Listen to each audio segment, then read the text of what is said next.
ठेकेदार नहीं था, उसने तो मेहनत से पैसे कमाए जिन लोगों ने उसको लूटा।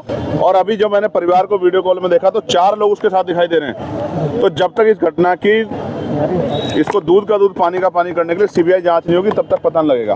और मैं आपके माध्यम से कहना चाह रहा हूँ, चाहे मेरठ की घटना हो या मुजफ्फरनगर की, ये दोनों घटनाएं, इन दोनों घटनाओं में जिस तरह का व्यवहार पुलिस का, प्रशासन का आम जनता के प्रति रहा है, उससे मैं ये मानता हूं कि ऐसी स्थिति में न्याय नहीं होगा। हम जल्द अपने साथियों से बात करके कमजोर वर्गों की पंचायत जो है वो चाहे मुजफ्फरनगर में करें या मेरठ में करें, जब तक हमारी मांगे पूरी नहीं होगी हम उस पंचायत को चलाएंगे। ये पंचायत इसलिए होगी क्योंकि अगर वो हमें हमारे परिवार से मिलने देंगे तो हम अपने परिवारों को खुद अपने साथ बिठाकर उनकी न्याय की लड़ाई लड़ेंगे। एमपी साहब, जिस तरह से आपसे बात हुई है पीड़ित परिवार से, क्या कुछ कहा उसके परिवार के लोगों ने? वो अपनी बात कह रहे थे, लेकिन उसके साथ उनकी आंखों से लगातार आंसू भी बह रहे थे, क्योंकि वो इस बात को भी कह रहे थे जब हमारे प्रतिनिधि को हमसे मिलने नहीं दिया जा रहा है तो हमें न्याय कैसे मिलेगा। ये बात उनकी सही है।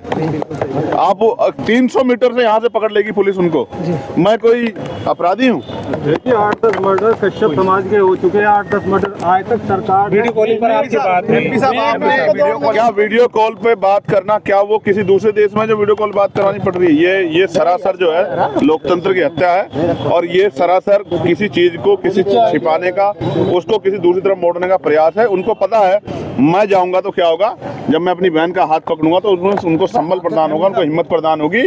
और वो जो बात फोन पे नहीं बता पाती क्योंकि पुलिस के अधिकारी कर, शायद वो मुझसे बता पाती। आपको पुलिस द्वारा रोका गया, आपने कहा सीधी गोली मार दो, क्या बात की ऐसी? देखिए मैं ये कह रहा हूँ, आप मुझे मेरठ जाने से रोक रहे हैं, आप मुझे सोनू कश्यप के परिवार से मिलने से रोक रहे हैं जो मेरा ही परिवार है। जब आप मुझे कहीं जाने नहीं दे रहे हैं और मैं लोगों की आवाज़ उठा रहा हूँ तो आप पे एक रास्ता है कि आप इस आवाज़ को परमानेंट के लिए बंद कर दो। इसलिए मैंने कहा कि सरकार को चाहिए कि वो मुझे गोली मार के मेरी हत्या कर दे। जब मैं ही नहीं रहूँगा, मैं जब तक रहूँगा मैं तो लड़ता रहूँगा। चाहे बुढ़ाने में आप जुल्म करोगे तो भी लड़ूंगा, जब आप यहाँ कश्यप समाज के 7-8 लोगों के मर्डर होंगे तो भी मैं लड़ूंगा, जब यहाँ कपसाड़ जैसी घटना होगी, जब हमारी माँ को मारा जाएगा तो भी मैं लड़ूंगा। तो एक ही तरीका है ना, अगर आप न्याय नहीं देना चाहते तो मेरी हत्या कर दो। आसान ये है, मैं जब तक जिंदा रहूँगा मैं तो लड़ता रहूँगा।